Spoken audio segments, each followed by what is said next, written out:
Milord, मैं इतनी ज्यादा अंग्रेजी तो समझता नहीं हूं, लेकिन इतना समझ गया हूं कि साहब ये कह रहे हैं कि इस केस को इसी वक्त बंद कर दिया जाए। बराबर है, आप सही कह रहे हैं। मुझे तो इस केस की झंझट में पड़ना ही नहीं है मिलॉर्ड। हम तो गुजराती लोग हैं, धंधे वाले। भगवान हो या ना हो, इससे मुझे कोई फर्क नहीं पड़ता। ये तो इंश्योरेंस वालों ने कहा कि भगवान ने तुम्हारी दुकान गिराई है या भगवान की वजह से मेरी दुकान गिरी, तो मैंने कहा ठीक है, भगवान मुझे उसके पैसे दे दे, केस खत्म। लेकिन भगवान तुम्हारी दुकान क्यों गिराएंगे? मूर्ख कहीं का। स्वामी जी प्लीज, जो कुछ भी कहना है विटनेस बॉक्स में आकर कहें।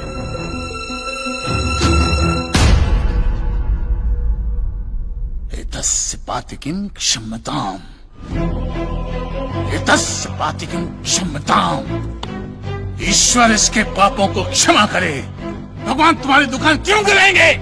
मैं भी तो वही कह रहा हूं, भगवान मेरी दुकान क्यों गिराएंगे? उनको तो बहुत और भी इंपॉर्टेंट काम होते होंगे। तो आप ये इंश्योरेंस वालों से कह के मेरे पैसे दिला दीजिए, बात खत्म हो जाती है। इंश्योरेंस कंपनी भी आपके पैसे क्यों दे? इंश्योरेंस के टर्म्स एंड कंडीशंस पर आपकी साइन है। Exhibit number 1 sir. बस तो मिलोट, फिर मुझे भगवान को ही पकड़ना पड़ेगा। तो फिर बुलाइए वो राम जी, शिव जी, गणपति, जिससे भी आपकी पटती हो। कीजिए हड़गुम्बा तांडव बिंडो करके उधर। मूर्ख!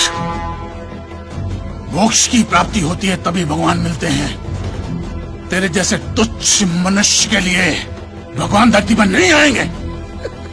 होंगे तो आएंगे ना महाराज। अरे क्या इतना लाखों का टर्नओवर है आपको, और थोड़ा ही सेटलमेंट करना, कर दीजिए। मैं तो कैश डिस्काउंट भी दूंगा। सच। I object my lord. भगवान की सेवा कार्य को धंधा कह रहे मिस्टर कांजी, बिजनेस? हाँ, ये बिजनेस ही है मिलोट, बिल्कुल बिजनेस है ये। किसी भी धर्म स्थल पे जाइए तो सबसे पहले पार्किंग का पैसा दो, फिर वो छोटी लाइन, स्पेशल लाइन में खड़े रहने का पैसा, फिर फूल, चद्दर, कैंडल खरीदने का पैसा, और दान पेटी बिल्कुल मूर्ति के सामने ही रखते, जैसे सर झुका पैसा डालना पड़ता है। और ये लोग तो भगवान के प्रसाद के लड्डू का भी पैसा लेते हैं मिलोट। जिस तरह म्यूजियम में मोम का पुतला दिखाकर पैसे लिए जाते, बस मंदिर में पत्थर का पुतला दिखाकर पैसे ले लेते। और पुजारियों की तो सैलरी भी होती है, इनकी छोटी है, उनकी बड़ी है। और आपको तो इनकम टैक्स में भी बेनिफिट है कि नहीं है? तो फिर इसमें सेवा कहां से है? और मिलोड, ये तो ऐसा धंधा है जिसमें कभी भी रिसेशन नहीं आता। नहीं, उल्टा रिसेशन में तो इन लोगों का धंधा डबल हो जाता है। हे भगवान, भाई भगवान, हो भगवान। रिलैक्स। चलो मान लीजिए कि ये लोग धंधा करते हैं, फिर भी आपको पैसा क्यों दे? इंश्योरेंस में आप प्रीमियम भरते, इसलिए आप इंश्योरेंस से पैसे मांग सकते हैं, लेकिन मंदिर वाले आपको पैसा क्यों दे? क्योंकि मैंने इनके मंदिरों में भी प्रीमियम भरे हैं महाशय। What nonsense. ये मुझे विश्वास था, आप मेरी बात का विश्वास नहीं करेंगे, इसलिए मिलोड में सारे प्रूफ साथ लेकर ही आया। ये देखिए, ये सब रिसीट मिलोड उस प्रीमियम की है जो मैं पिछले 18 सालों से भरते आ रहा हूँ, मेरी वाइफ के कहने की वजह से। ये देखिए, पहला प्रीमियम मैंने भरा था 1501 रुपये का, साउथ में बहुत बड़ा मंदिर है, उसमें मैंने पैसे भरे थे। देखिए, फिर ये देखिए, हर साल 1000 रुपए भर रहा हूँ आपके गणपति के स्टॉल में। देखिए, उसे स्टॉल नहीं मंडप कहते हैं।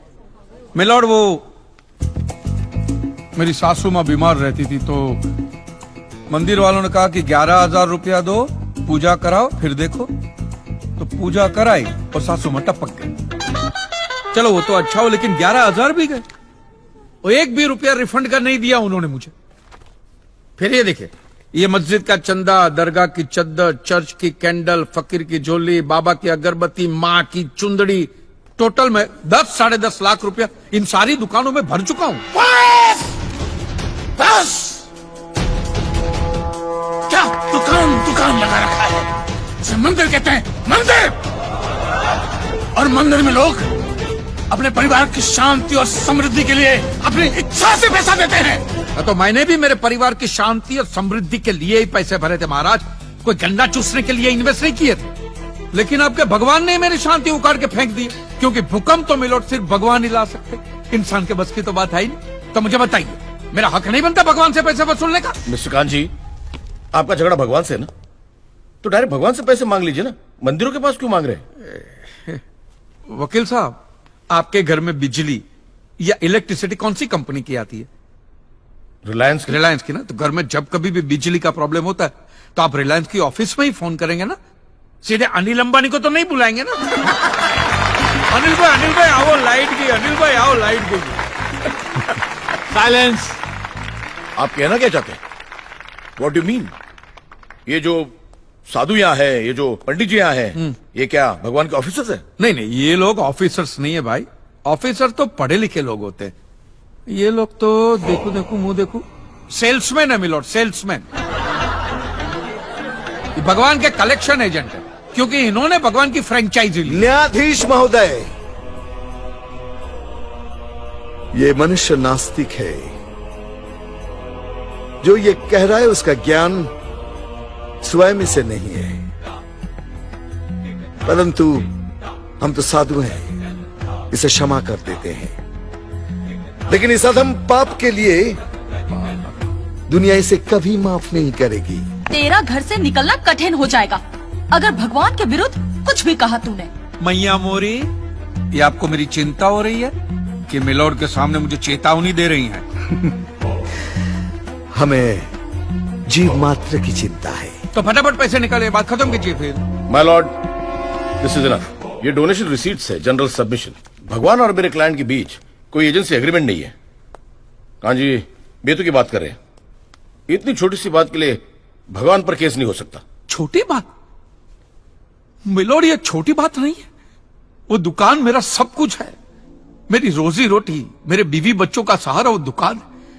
और एक एक रुपया जोड़ के दिन रात की मेहनत के बाद मैंने वो दुकान बनाई थी। आज वहां पे सिर्फ जमीन का टुकड़ा रह गया है, वो भी कोई लेने को तैयार नहीं है। ये मंदिर वाले कहते हैं श्रद्धा से दान दो, आपका कभी बुरा नहीं होगा। और ये इंश्योरेंस वाले कहते हैं टाइम पे प्रीमियम दो, बुरा हुआ तो हम है ना। तो मैंने तो दान भी दिया है मिलोड, और प्रीमियम भी भरे, और आज दोनों के दोनों ने हाथ ऊपर कर लिए। मैं एक मामूली आदमी, मिडिल क्लास मैन, मेरा परिवार, मेरे बीवी बच्चे रास्ते पे आ जाएंगे। नहीं मिलोड, आपको मेरी बात इस अदालत में रखने का मुझे मौका देना ही चाहिए।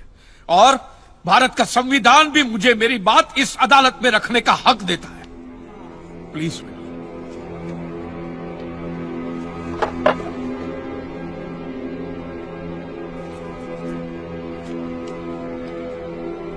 एक मिडिल क्लास बिजनेसमैन के लिए 1 करोड़ रुपए बहुत बड़ी रकम होती है, और खास तौर से सवाल जब उसके सर्वाइवल का हो।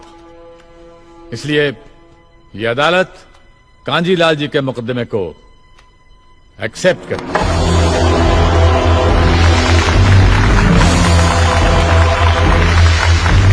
साइलेंस। और सारे एविडेंस और आर्गुमेंट्स को अच्छी तरह एग्जामिन करने के बाद यह फैसला देगी कि मिस्टर कांजीलाल को इनके पैसे मिलेंगे या नहीं। अगर मिलेंगे तो कौन देगा, इंश्योरेंस कंपनी या फिर मंदिर? Court is adjourned for the day.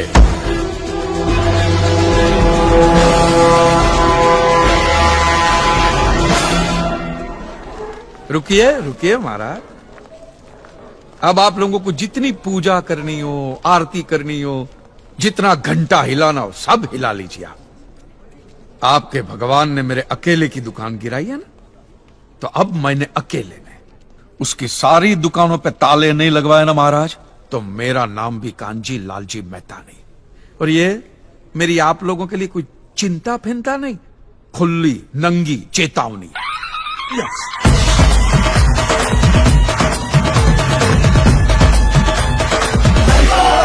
ये असलम भाई थोड़े डरे हुए। आदाब आदाब।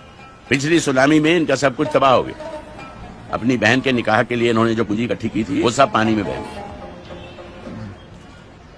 तो आप भी कर दीजिए केस। बिरादरी से बेदखल कर दिया जाएगा अगर मैं मौलवी साहब या मजहब के खिलाफ जाता हूँ। देखो असलम मियां, तुम किसी के खिलाफ नहीं जा रहे हो।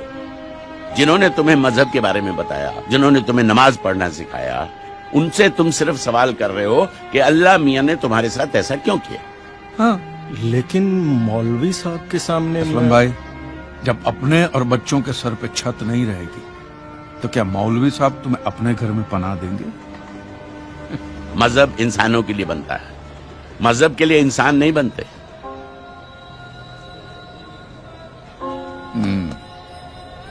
हनीफ भाई, इन सबके पेपर तैयार करने में कितना टाइम लगेगा? जितना वक्त टाइप करने में लगेगा। फिर हो जाए।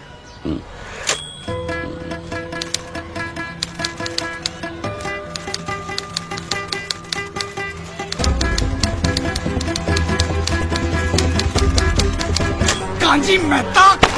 इंश्योरेंस कंपनी और धार्मिक संस्थाओं के बीच फंस चुके हैं advocate Sardesai. For God sake prove that God exist and make God पे एवरीथिंग। मंदिर, मस्जिद, चर्चेस, डेल पे एवरीथिंग। अरे ओ कांजी, तुम्हारी लड़ाई तो तुम्हारे भगवान से थी ना, साइलेंस प्लीज। तो हमें यहाँ क्यों बुलाया है?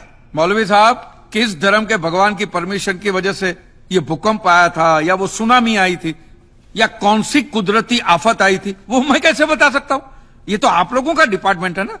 जज साहब, ये लोग एवरी डे ऊपर वाले के टच में रहते, सुबह शाम बात होती ही रहती है, तो आपस में तय करके बता दीजिए वो किस धर्म का ऊपर वाला था जिसने काम किया। हमारा ईश्वर हमारे धर्म के मनुष्य का अहित क्यों करेगा? God will never do such a thing. Silence, please. He loves his children. Please, तो क्या हमारा अल्लाह नफरत करता है उसके बंदों से? रिलैक्स। अपनी जगह पर बैठ जाइए। इतने सारे केसेस को स्टडी करने के लिए इस कोर्ट को कुछ और वक्त चाहिए। इस मुकदमे से ताल्लुक रखने वाला कोई भी शख्स देश से बाहर नहीं जा सकेगा। क्या? The court is adjourned.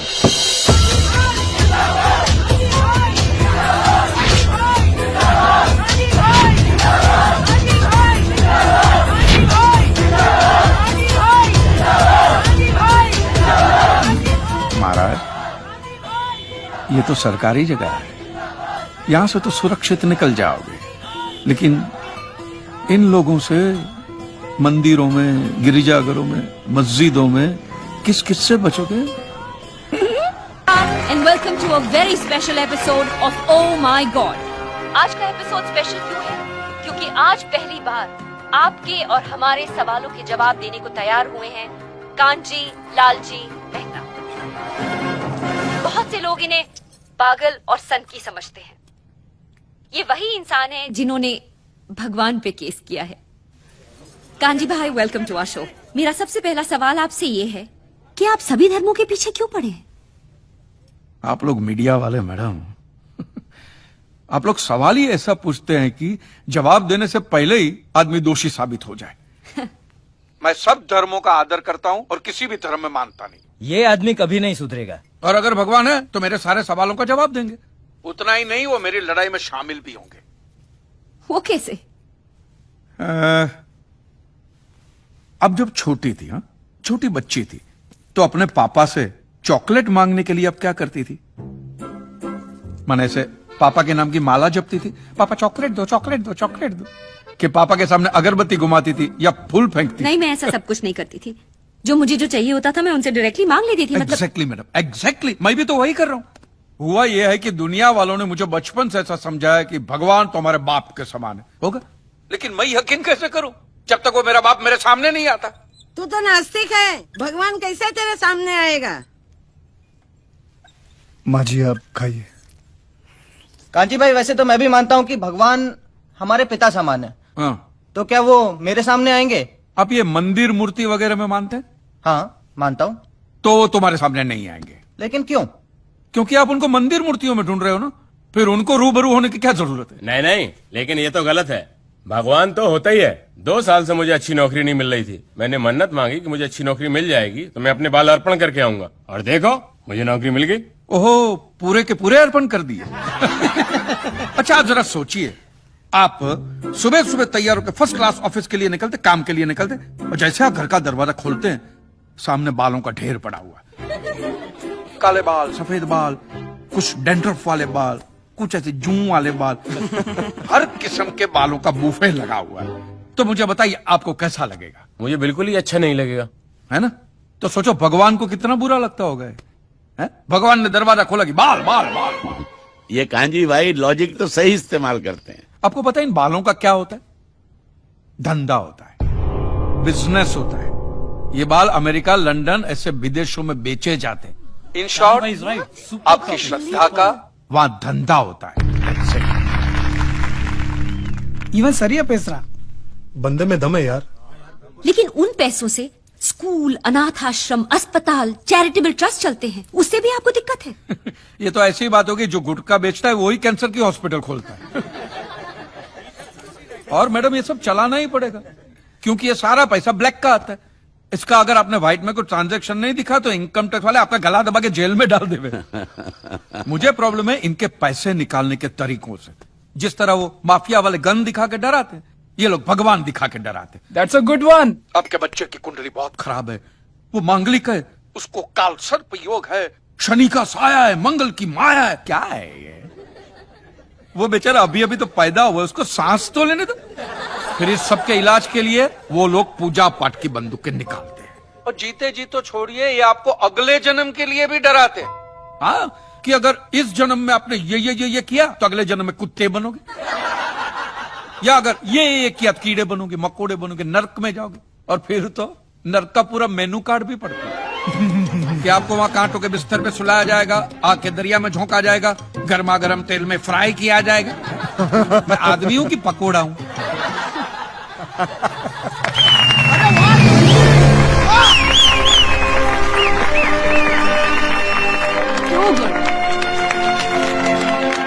तो आपके हिसाब से धर्म की परिभाषा क्या है? मैं समझता हूं जहां धर्म है ना, वहां सत्य के लिए जगह नहीं है, और जहां सत्य ट्रूथ है वहां धर्म की जरूरत ही नहीं है। बिल्कुल सही कह रहा है। धर्म या मजहब एक इंसान की जिंदगी में क्या काम करता है?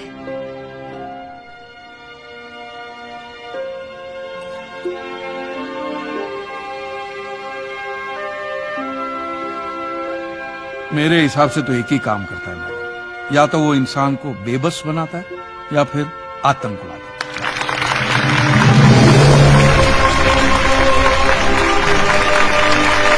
He's too good. नहीं सुधरेंगे। Motivate. Oh my God. Oh my God. Kanji भाई, really you have changed my concept about God. Honestly, court का नतीजा कुछ भी नहीं है। आज की युवा पीढ़ी, युवा क्या, हर पीढ़ी को आप जैसी सोच की जरूरत है। I applaud you. Hey guys, he's my father.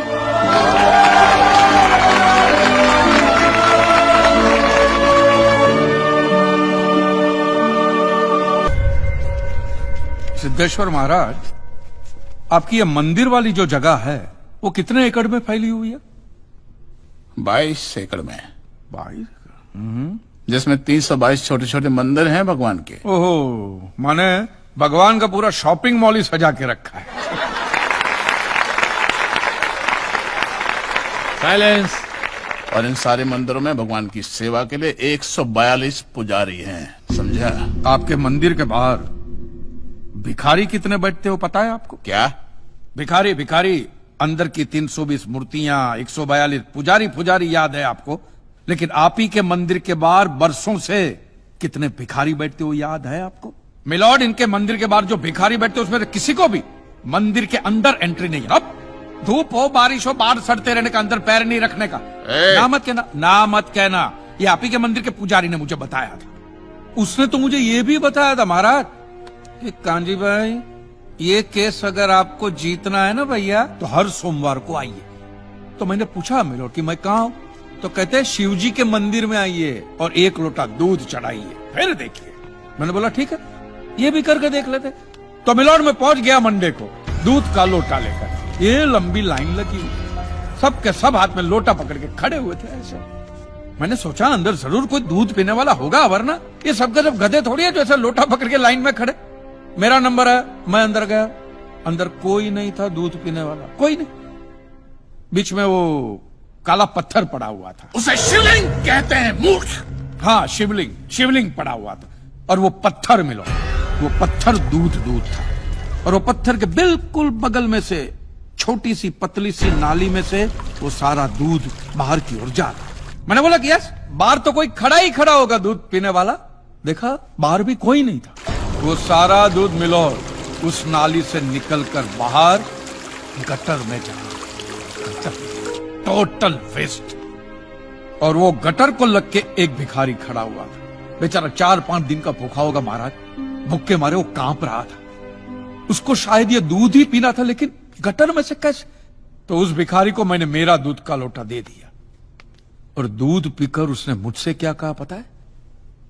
भगवान तेरा भला करे।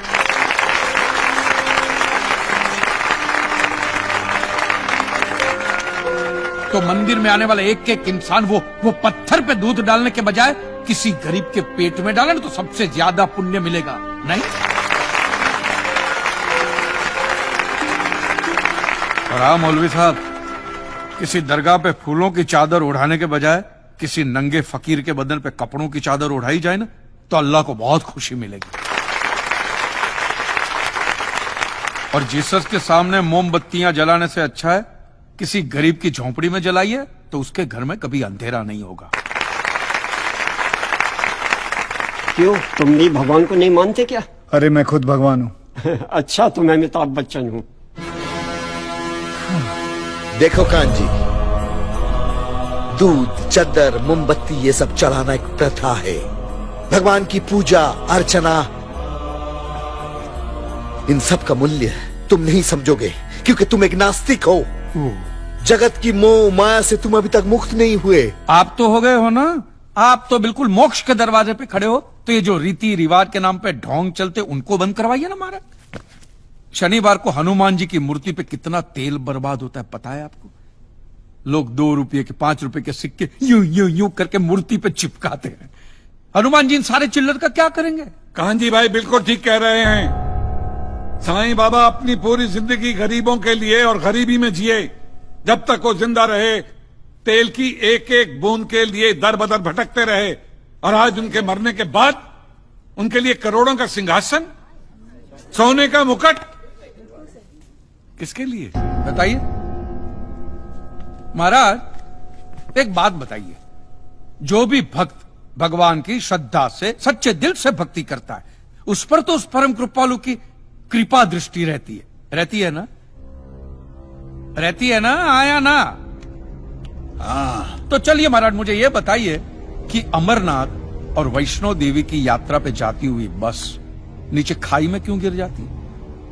वो तो भगवान की भक्ति के लिए जा रहे थे, श्रद्धा से भजन गाते गाते जा रहे थे, तो भगवान ने डायरेक्टली उनको ऊपर बुला लिया। और आप मुझे एक गाड़ी ऐसी बताइए जिसका एक्सीडेंट हुआ हो और जिसके अंदर भगवान की मूर्ति या फोटोग्राफ ना हो। बताइए बताइए। आई object my Lord. From day one ये आदमी बातों को यूं यूं गोल गोल घुमा रहा है। मिस्टर कांजी, ये कोई डिबेट नहीं है अच्छे बुरे की, ये कोर्ट है और यहां प्रूफ चलता है, और हमारे पास प्रूफ है, इंश्योरेंस पेपर्स पर आपके सिग्नेचर्स। इसलिए लीगली आपको कोई हक नहीं बनता इंश्योरेंस कंपनी से पैसे मांगने और जहां तक हमारा प्रश्न है, बीमा कंपनी के नियमों को हम नहीं मानते। अगर उन्होंने लिख दिया कि भूकंप जज साहब ने करवाया है तो क्या जज साहब पैसे देंगे? इसी तरह पॉलिसी में भगवान का नाम लिख देने से भगवान पैसे देने के लिए प्रतिबद्ध नहीं होते। अगर आप चाहते कि भगवान आपके पैसे लौटा दे तो ये प्रूफ करो कि ये भूकंप भगवान ने किया है। किया ही है ना? इन राइटिंग है, कहीं लिखा हुआ तुम्हारे पास है? Any proof? मिलॉर्ड, ये mister kanji, court of law में सिर्फ दलीलों पर फैसले नहीं होते। आपकी दलीलें, आपके आर्गुमेंट्स आम जनता के लिए कितने भी वैलिड क्यों ना हो, लेकिन अगर आप उन्हें साबित नहीं कर सकते हैं तो उनका कोई मतलब नहीं। आपके पास कोई सबूत है? No my lord. In that case ये अदालत आपको 1 महीने का आखिरी मौका देती है। अगली डेट पर अगर आप सबूत नहीं पेश कर सके तो I am afraid you will have to rest your case and all others. Court is adjourned for the day. Relax. अगली बार इस कोर्ट में नजर आए ना तो माननी का ऐसा केस ठोकूंगा, पहने हुए कपड़े भी उतर जाएंगे। रिलैक्स। आज भगवान पे किए गए मुकदमे की आखिरी पेशी है। क्लेम की रकम है 400 करोड़। क्या कांजी भाई ये केस जीत पाएंगे? ये देखना बाकी है। You may please proceed.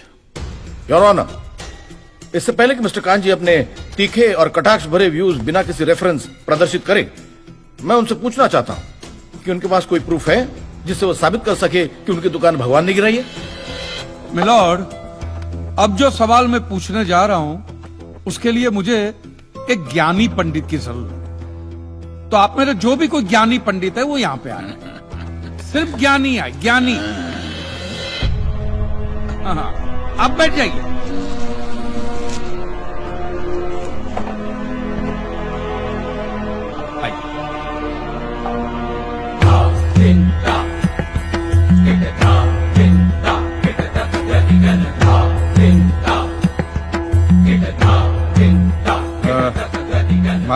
आप जो पंडित लोग आपके प्रवचन में जो शास्त्रों की बातें करते हैं, तो शास्त्रों में जो भी लिखा होता है वो सब सही होता है?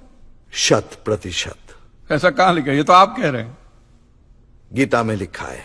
अच्छा, क्या लिखा है गीता में? गीता के 4थे अध्याय का 40वां श्लोक, अज्ञस्य अश्रद्धानस्य संशयात्मा विनश्यति, नायम लोकस्ति ना परा ना सुखम संशयात्मना।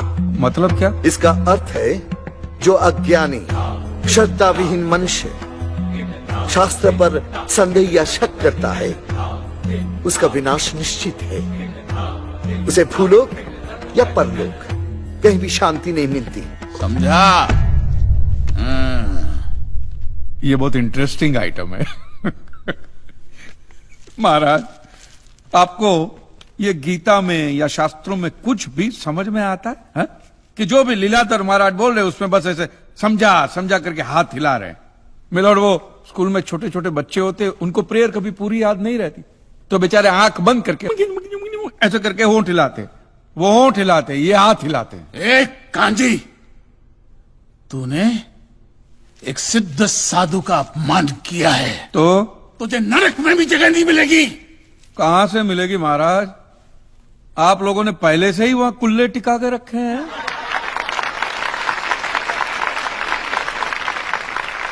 तेरा ये दुस्साहस नास्तिक!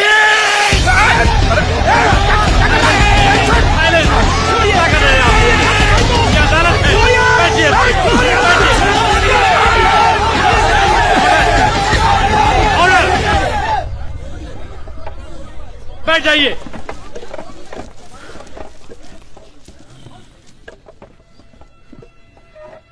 दुखेष्वनु द्विग्न मनः सुखेषु विगत स्पृह वितराग भय क्रोध स्थित धीर मुनि रुच्यते।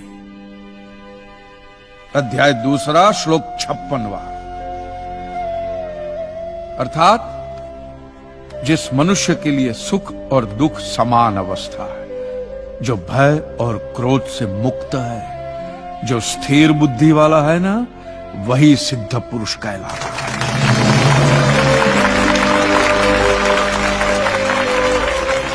ये मुझे गीता सिखाएंगे? अरे ये क्या गीता सिखाएंगे मिलॉर्ड, इन लोगों की तो आईक्यू भी रूम टेम्परेचर से लो है।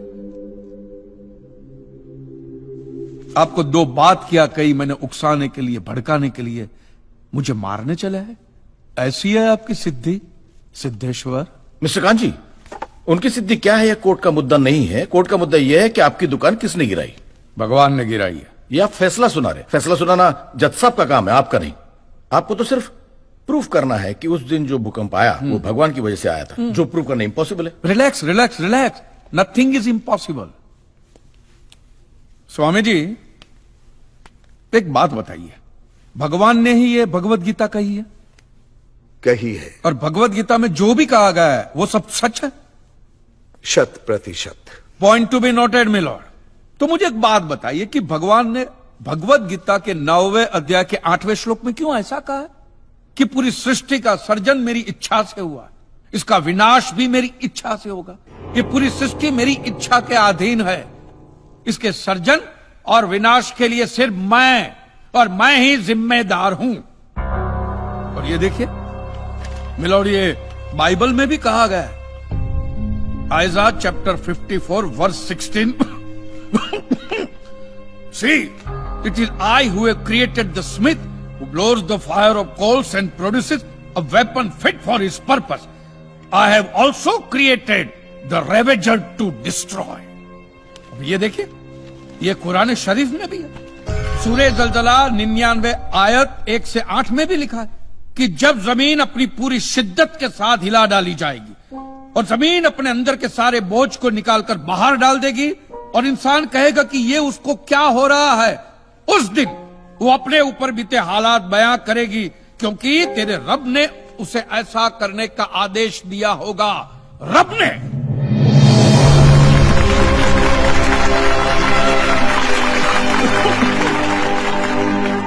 इन सारी बातों का मतलब एक ही होता है मिलोन, कि ये भगवान द्वारा किए हुए भूकंप से ही मेरी दुकान गिरी है। मतलब it is an act of God. ये सब ऊपर वाले की करनी है।